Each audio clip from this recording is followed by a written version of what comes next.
நீங்களே சொல்லுங்க, எத்தனை பேர் எனக்கு பொண்ணு கொடுப்பாங்க? 1000 ரூபாய் பணம் கேட்டாலே ஷூரிட்டி என்ன இருக்குன்னு கேக்குறாங்க. இப்படி இருக்கிற இந்த காலத்துல ஒரு பொண்ணை கொடுப்பாங்களா? இல்ல நான் தான் எப்படி போய் கேட்பேன்? அவ்வளவு தூரம் எங்க போனோம்? என்னை பத்தி உங்க குடும்பத்துல எல்லாருக்கும் நல்லாவே தெரியும். நீங்க உங்க பொண்ணு எனக்கு கொடுப்பீங்களா?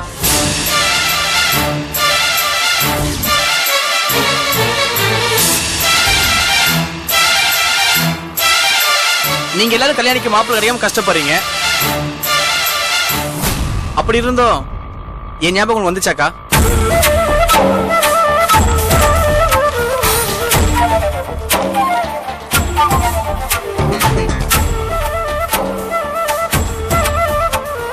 நீங்களே சொல்லுங்கக்கா, உங்க கல்யாணிய எனக்கு கல்யாணம் பண்ணி கொடுப்பீங்களா?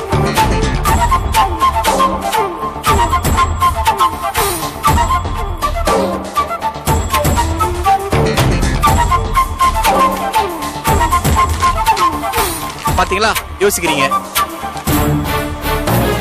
சரி விடுங்கக்கா, நான் எதாவது தப்பா பேசிருந்தா என்ன மன்னிச்சிருங்க. மனசதை வச்சுக்காதீங்க.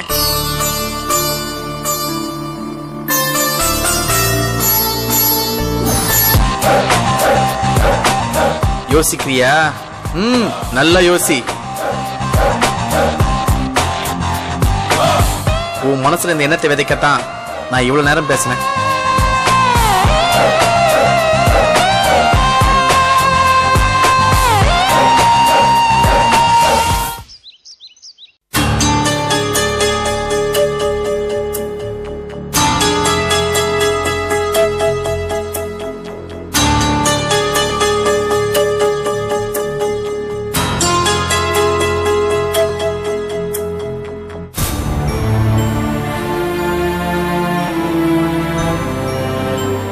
என்னப்பா சிவா,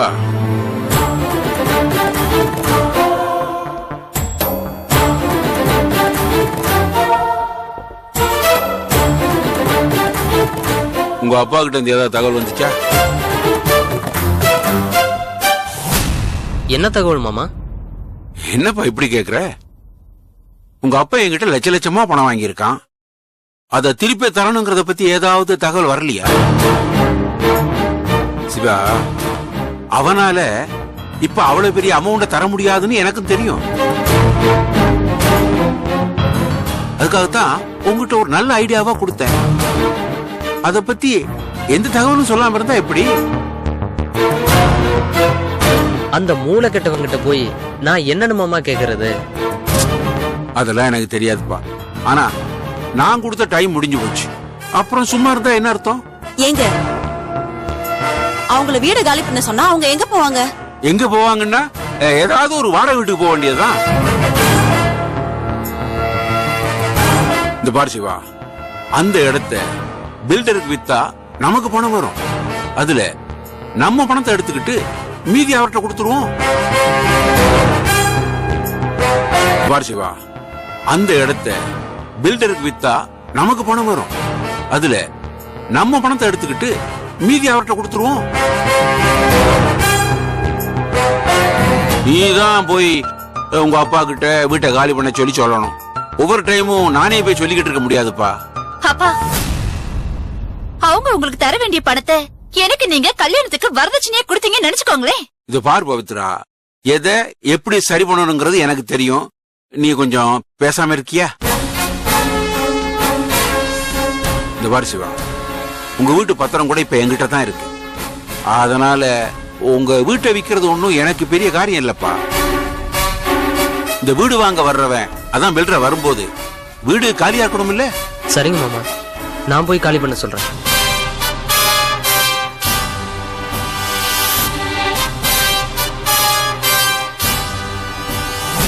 அது மட்டும் இல்ல சிவா, இப்ப இந்த இடத்தை வாங்க வர்றானே பில்டரு, அவன் ரொம்ப நல்லவன்.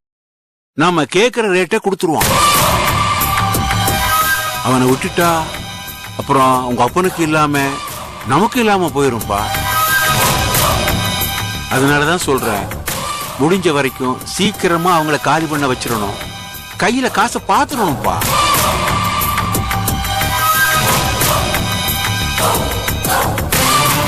உனக்கு மட்டும்தான் அந்த வீட்டு உள்ளவங்க பயப்படுவாங்க. சரிங்க மாமா, நான் கண்டிப்பா இதை பண்றேன். சரி.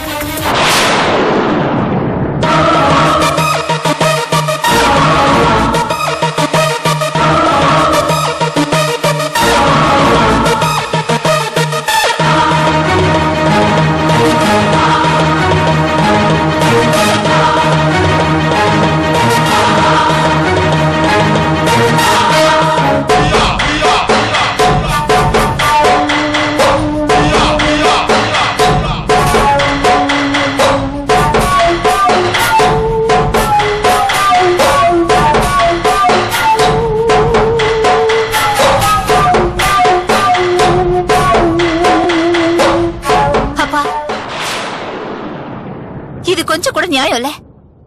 ஏன் அந்த குடும்பத்தை இப்படி நீங்க பழி வாங்கிட்டு இருக்கீங்க? பாவம் பாவங்க.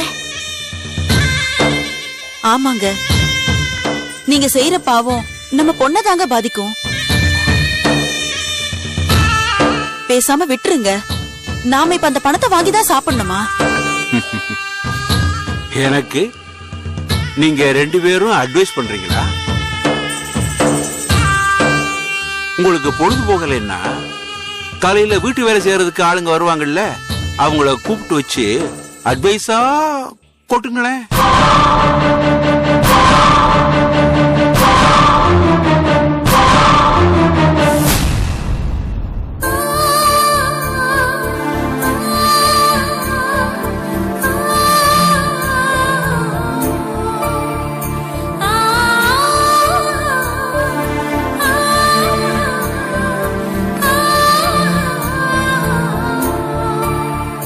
என்ன குரு சார், என்ன ஒரு மாதிரியா இருக்கீங்க? சீட்டுக்கு போல? இல்ல சார், உங்களுக்காகத்தான் வெயிட் பண்றேன். என்ன சொல்லுங்க. என்னோட குழந்தைக்கு உடம்பு சரியில்லை. ஐயோ, கொஞ்சம் அவசரமா பணம் வேணும். ஆஹா. ஏற்கனவே அக்கவுண்ட்ல 5000 ரூபாய் கடன் வாங்கியிருக்கேன். அதான் எப்படி கேக்குறதுன்னு தெரியல. என்ன குரு, இதுக்கு என்ன தயக்கம்? குழந்தை விஷயத்துல போய்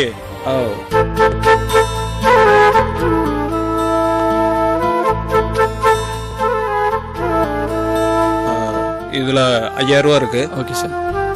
குழந்தைய முதல்ல போய் காட்டுங்க. சரி சார். மெல்ல கொடுத்தா போதும், அர்ஜென்ட் இல்ல. நீங்க குழந்தைய போய் பாருங்க. Thanks sir.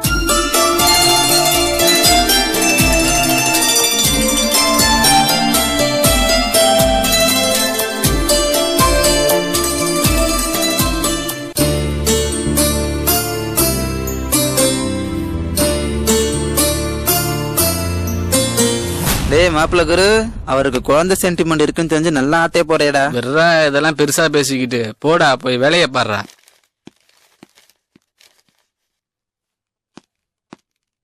என்னம்மா, சாருக்காக வெயிட்டிங்க? ஆமா சார். இருமா, சார்கிட்ட சொல்றேன்.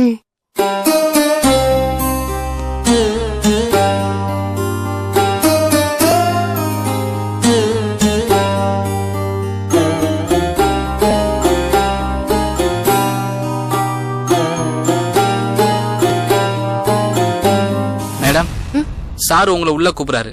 Thanks sir.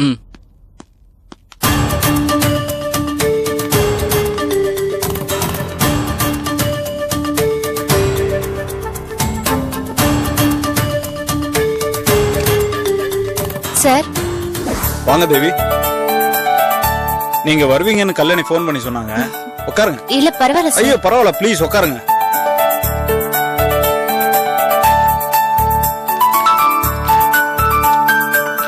இங்க பாருங்க தேவி, நான் பிராங்கா பேசுறேன்.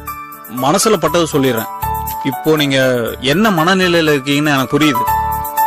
நீங்க இது வரைக்கும் வேலை கேட்டு போன மாதிரி இந்த இடம் அப்படி கிடையாது. உங்களுக்கு வேலை பிடிச்சிருந்தா செய்யலாம், இல்லனா அடுத்த நிமிஷமே செட்டில்மெண்ட் வாங்கிட்டு போயிடலாம். அதுல எந்த கட்டாயம் கிடையாது. சரிங்க சார். அதே மாதிரி யாருக்கும் யாரும் அடிமை கிடையாது. அப்புறம் உங்க வேலை சார் எனக்கு தெரியும். சொல்லிக்கிற அளவுக்கு எனக்கு எந்த வேலையும் தெரியாது. நான் இது வரைக்கும் எக்ஸ்போர்ட் கம்பெனில தான் வேலை செஞ்சிருக்கேன். ஓ, இந்த மாதிரி கம்ப்யூட்டர் கம்பெனில வேலை செஞ்சு எனக்கு பழக்கம் இல்ல சார். இங்க இருக்கிற வேலைக்கு நான் சரியான ஆள் இல்லைன்னு தோணுது. ஏதோ கல்யாணி சொன்னான்னு வந்தேன். ஆனா இங்க வந்து பார்த்தா எல்லாமே வேற மாதிரி இருக்கு சார். நீங்களும் ரொம்ப வெளிப்படையா மனசு விட்டு பேசுறீங்க. உங்களுடைய கேரக்டர் எனக்கு ரொம்ப பிடிச்சிருக்கு. உங்களை பத்தி கல்யாணி முழுசா என்கிட்ட சொன்னாங்க. இங்க பாருங்க தேவி, உலகம் ரொம்ப வித்தியாசமானது. அதை நம்ம எந்த கண்ணோட்டத்துல பாக்குறோமோ அப்படிதான் நமக்கு தெரியும். இனிமே நீங்க எதை பத்தியும் கவலைப்பட வேண்டாம். உங்களுக்கு எந்த பிரச்சனையா இருந்தாலும் என்கிட்ட சொல்லுங்க. நீங்க எதை பத்தியும் கவலைப்பட வேண்டாம். உங்களுக்கு எந்த பிரச்சனையா இருந்தாலும் என்கிட்ட சொல்லுங்க. கல்யாணி என்னோட சொந்த அத்தை பொண்ணு. அவங்களுக்கு எந்த அளவுக்கு மரியாதை கொடுக்கறனோ அதே மரியாதை உங்களுக்கும் உண்டு. Thank you sir. இங்க உங்களுக்கு ஆபீஸ் செக்ரட்டரி வேலை. வெளி கம்பெனில இருந்து நமக்கு பில்ஸ் வரும். அதே மாதிரி நாம வெளி கம்பெனிக்கு பில்ஸ் அனுப்புவோம். நீங்க லெக்சர்ல என்ட்ரி போட்டு வைக்கணும். மந்த் எண்ட்ல ஆடிட்டர் கிட்ட சப்மிட் பண்ணணும். Okay sir. சரி, நீங்க ஆபீஸ சுத்தி பாருங்க. அப்படியே கல்யாணிக்கு ஃபோன் பண்ணி சொல்லிருங்க. Okay sir. தேங்க்யூ. பாருங்க.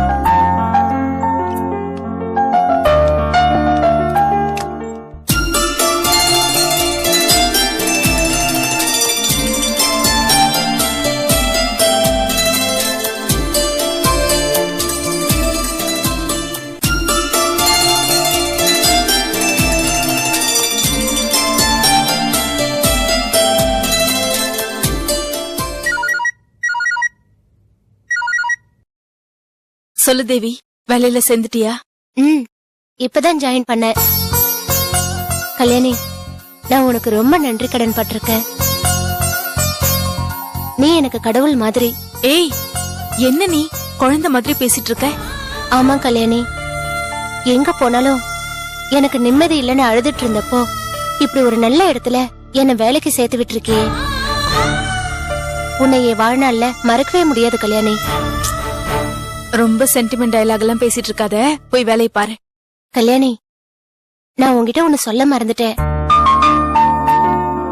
பாலா ரொம்ப தங்கமான மனுஷன் தெரியுமா? என் மாமா பையனை பத்தி என்கிட்டயே சொல்லிட்டு இருக்கியா? அதுக்கெல்லாம் கல்யாணி, அவர் உன் மேல எவ்வளவு மரியாதை வச்சிருக்காரு தெரியுமா? கல்யாணி, நான் உன்னை கேட்டா நீ தப்பா எடுத்துக்க மாட்டியே? என்ன? இவ்ளோ நல்ல மனுஷன் உனக்கு சொந்தக்காரரா இருக்கிறப்போ உங்க அப்பா ஏன் உனக்கு வெளியில மாப்பிள்ள தேடுறாரு? ஏண்டி, நாம இப்ப இருக்கிற நிலைமையில இந்த ஆராய்ச்சிலாம் ரொம்ப முக்கியமா? சொல்லு. கண்டது யோசிக்காம போய் வேலையை பாரு. போ. நான் போனை வச்சிடுறேன். பாய்.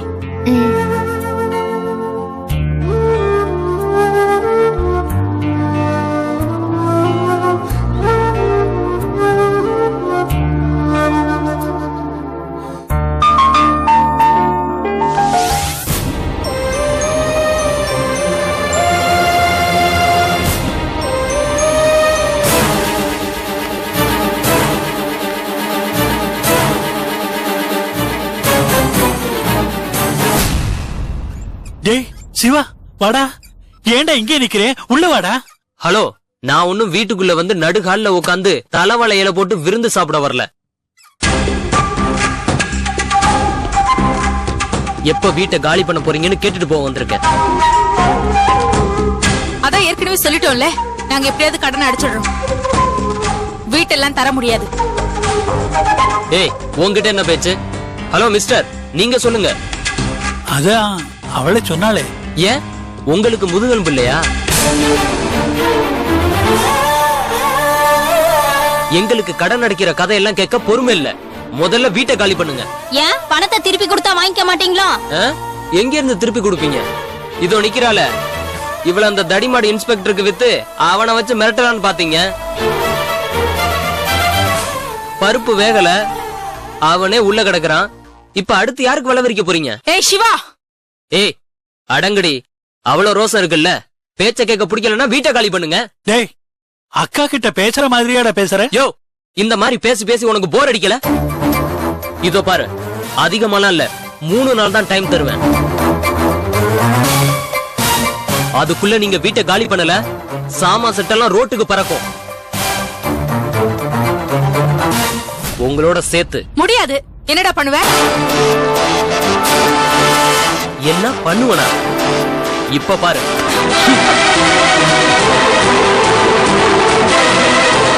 டேய் சிவா,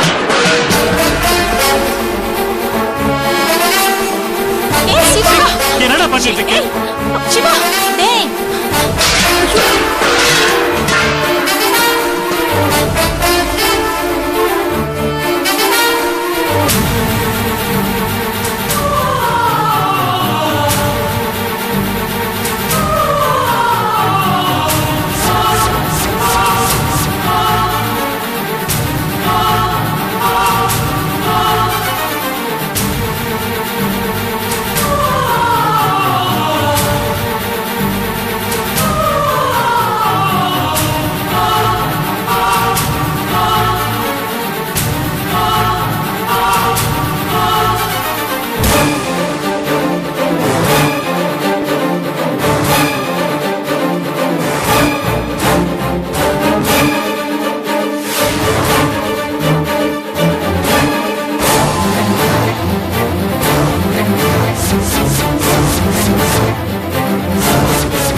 என்ன சார், என்ன பிரச்சனைங்க?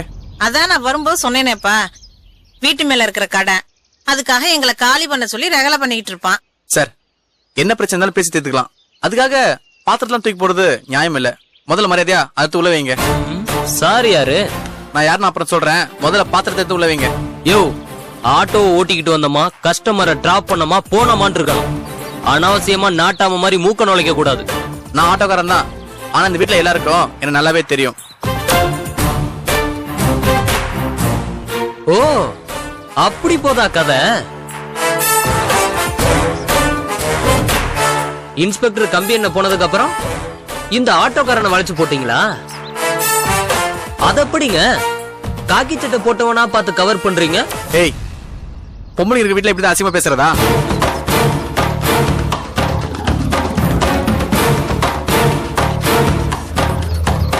ஏன் எல்லாருக்கும் நீதான் மாமாவா? நான் கடைக்கு பேசு. மரியாதை கட்டுற உனக்கு என்னடா பண்ணுவ? உனக்கு இப்படிலாம் சொன்னா புரியாதரா?